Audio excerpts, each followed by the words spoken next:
Keir Starmer, and then I've got to get back to the Amber Heard series I was doing. It was like a year ago. I did 4 episodes of the series. I had 2 left to do. They're an hour long though, so it's a bit. I've been here a long time, so it's a lot to do today. But I think I'm gonna soldier it and do it because I left it so long, and I know people wanted me to get back to that. I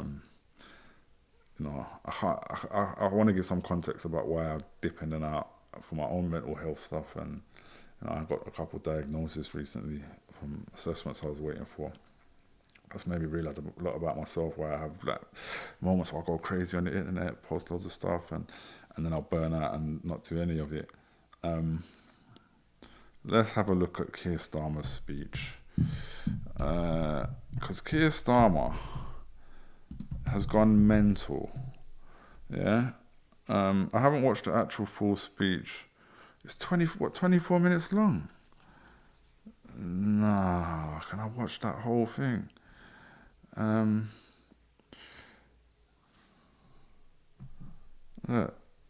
24 minutes long, The Telegraph in full. Starmer vows to reduce immigration significantly, but refuses to set cap.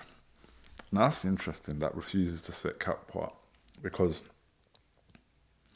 I posted something about, I shared something Keir Starmer had said today on Facebook, and someone asked me, just hypothetically, if you was Prime Minister, what would your immigration policy be? Yeah, because I'm not saying you're wrong about Keir Starmer, whatever. And I was just like, I don't need to answer that question because this has nothing to do with immigration policy. Starmer hasn't presented any policy from what I'd seen and what I was sharing, and now it looks like he hasn't even here. It is just about him pushing a narrative and a rhetoric that aligns with reform voters and racist English people. That's simple as that. He's just trying to pander to a racist audience and say stuff that makes them feel like he's on side. He's probably actually not going to do anything to stop any immigration, which, so what, good, done. Do something to go and tax millionaires, yeah, who don't pay tax dodgers, yeah? How about cut your wages, cut MP wages? How about that? I'm not worried about immigration. It's not really a big issue. Maybe I'll just watch this ITV News 6.5 minutes rather than the 24. Good morning. Today we publish a white paper on immigration, a strategy absolutely central to my plan for change that will finally take back control of our borders and close the book on a squalid chapter for our politics, our economy and our country. Keir Starmer has just announced a potentially very significant pact. It's just the way he's speaking, like you're literally just speaking from the beginning we said this is a Tory party. Yeah, we said Tory light. Oh, he's going to be like a Tory Labour Party, Tory light, everyone was saying. I always say, no, not Tory light. At the moment, it's coming like the Tories are the left-wing party.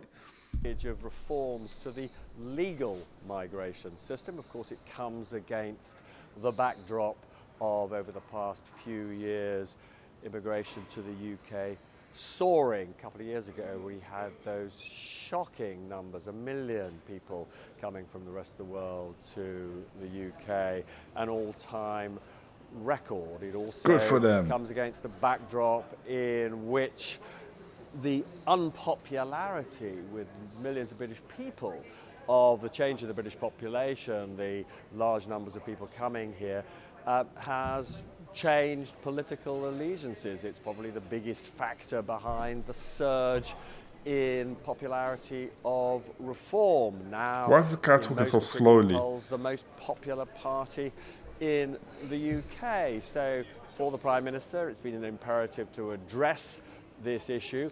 Interestingly, when I said to him, particularly when it comes to really talented overseas people, attracting them to the UK would be thought by almost every economist as a good thing because they help the sort of high value businesses, the fast growing businesses that we need to create prosperity, to create growth. It helps them to expand. On the growth question, I do think people this are is laughing worth at him already. Taking some time on, because the theory that higher migration numbers necessarily leads to higher growth has been tested in the last 4 years. So we've had the highest net migration when the last government lost control to nearly 1 million and stagnant growth. And so that link doesn't hold on that evidence. The second thing is that this white paper is not just a white paper on immigration, it's also a white paper that deals with skills and training. And one of the reasons that we've had stagnant growth, in my view, for years, is because we've underinvested chronically in skills and growth. So by putting skills and growth into the same plan as migration, which is something businesses have been asking for years, you actually answer the growth question as well. So they're going to put skills and growth. I'm not saying this is a terrible idea or nothing, but so they're going to focus on migrants having skills to work and contribute and all of that stuff as well. And then you're going to get the same reform people sitting there and go, they're taking all our jobs that you don't want to do while you sit in your yard and do nothing. And I should say as a footnote to that, as you heard in the speech and you'll see in the white paper, in relation to high talent, where we want the very best into the country, we will have routes to get that talent into this country. And I think there's real potential for us to do so in the current environment, and we intend to do so.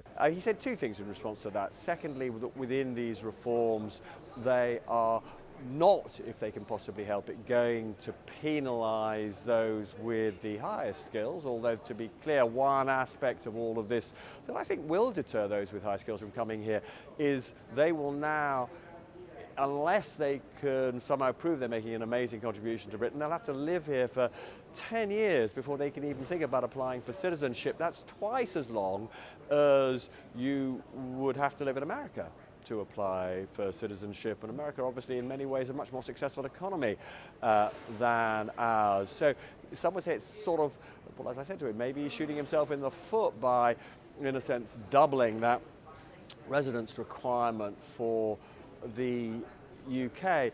But the most striking thing that he said in response to my question is he believes that what economists have traditionally believed, which is that there's a very clear link between immigration and growth, he believes that link has been exposed as false, because over the last few years we have had very high immigration numbers in the UK, but stagnating growth.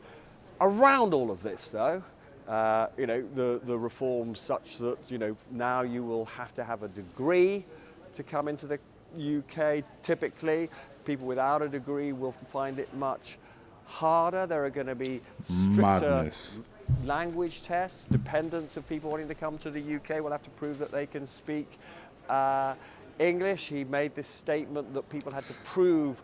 People should have to have a degree to vote for reform.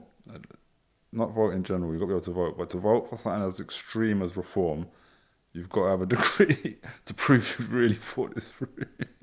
That they wanted to integrate in British society, to come here. These feel like not just big economic changes, but big changes to almost a culture of the Labour Party. Broadly saying to the Labour Party that although sort of multiculturalism, many Labour Party supporters would say has been a good thing, more important, he would say, is a desire among those who wanted to come here to become, on his definition, enthusiastic British people, enthusiasts for both our language and culture. So this will be controversial among his supporters. But the biggest test of all, politically, whether people are in favour of immigration or not, there is no question that the immigration debate is driving British politics. He has determined that his success in government will, to a large extent, be determined by whether he gets immigration numbers down. To be frank, most of what he has announced would suggest to me that he will get immigration numbers down by tens of thousands. Whether it will lead to significant enough reductions to persuade British people that, in a sense, the government is now in control. What we need to do is stop having this conversation. We need to actually teach the British public that this is not a real issue. Yeah? Because all we've done is lie to the British public that immigration is making their life difficult, when actually it's tax dodging millionaires who is making their life difficult. Actually, it's Keir Starmer, Nigel Farage who is making their life difficult. Yeah? They are the problem, not any immigrant, not one single one. Yeah? So once we actually educate the public that this is not a real issue, then we can actually focus on real issues when we're doing like elections and manifestos.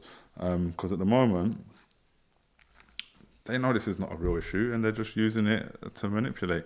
Reform have used it to manipulate the public. So now Labour are feeling like they have to jump in and show, oh, we're dealing with that as well. But are you forgetting about all of the people on the left who want to see you actually work on policies over there? Because you're completely ignoring them right now when you're focusing solely on this non-issue. Yeah, you're an idiot. Let's just before we move on from this, I did see Jeremy Corbyn give a speech. I saw a clip. Let's see if I can just find that quickly, if there's a longer version.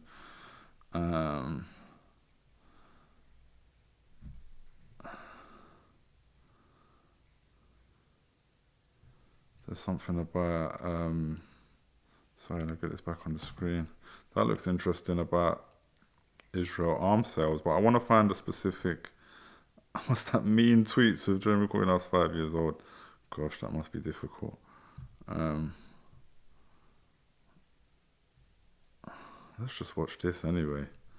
Britain keeps on saying that it has a security cooperation and arrangement with Israel.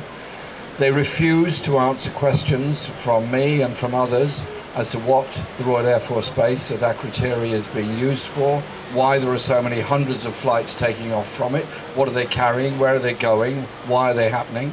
They won't answer those questions. Keir Starmer went there and rather bizarrely said, there's lots going on here I'm not able to talk to you about. Well, if he's not able to talk to us about it, then I think it's time that he was in front of a court where he'd be forced to answer those questions. Thanks. And he shouldn't be Prime Minister. If you can't answer questions like that, you should not be Prime Minister. That should be illegal. I've just had enough of the behaviour of the British government in all of this. At every time that we've demanded a suspension on end to the arms sales, David Lammy came back eventually and said they were suspending 30 licences without telling us what those licences were and maintaining 300 other licences. When we demanded an end to supply of parts for the F-35 jets, they announced that they couldn't stop that because it would halt the global supply chain of F-35 jets. Seems a strange argument, but there you are, that's what he said. And so the next question was, well, is the supply chain so inefficient you don't know where the parts are going? And no answer came to that. Then eventually they said, this they told me last week, they would no longer supply parts for F-35 jets directly to Israel, but they would supply them into the global supply chain, which is a piece of obfuscation that's worthy of any barrack room lawyer. Ridiculous nonsense. Actually, they're still supplying parts for F-35 jets. They are complicit in the bombardment of Gaza, in the killing of children and the killing of people all over Gaza. The Prime Minister we could have had. Let's see this thing about Lee Anderson here as well. I'm happy to give way. She's most generous with her time, but she will be aware that today over 600 illegal migrants have entered this country. They could get up to all sorts of mischief, commit crimes and maybe even acts of terrorism. So does she agree with me that these young men crossing the Channel should be immediately detained and deported along with the member for Islington? Minister. Well, I certainly hope that that kind of comment might be a joke, but I actually wonder whether that kind of arbitrary treatment of people who are in this country, if we came out of the ECHR as he wants, would become the norm for reform. We are a law-abiding government. The Right Honourable Member for Islington has a complete right to his opinions and a complete right to express them from whatever side of the House that he sits, and I've personally worked with him and have a great deal of respect for him. So I'm quite shocked that the honourable gentleman thinks that that's an appropriate thing to say I wish they could just say the dishonourable gentleman. In this place. Or dishonourable scumbag. Now, at committee stage. Yeah, madness. Yeah, idiot. Come Finsbury Park and say that, bro. Yeah? These clowns, man. I couldn't find, I guess let me have another search for I'm trying to see if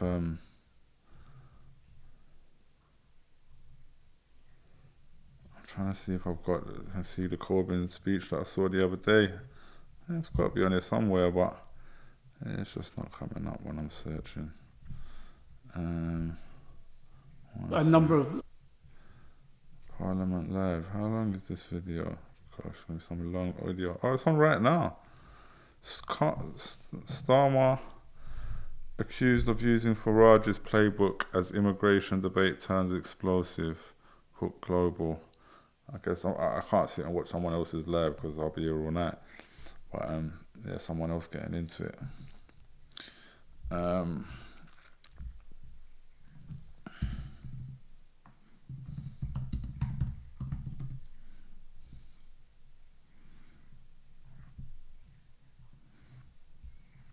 Yeah, they don't. It's like they don't want to put Corbyn's speech up here. Yeah, none of the news people are showing it. Obviously, it's on. There was a clip where it was on his social media, innit? But I guess I'll keep it moving, man. Fuck Keir Starmer. Simple as that. I mean, it's a scary time where we might end up with a reform government.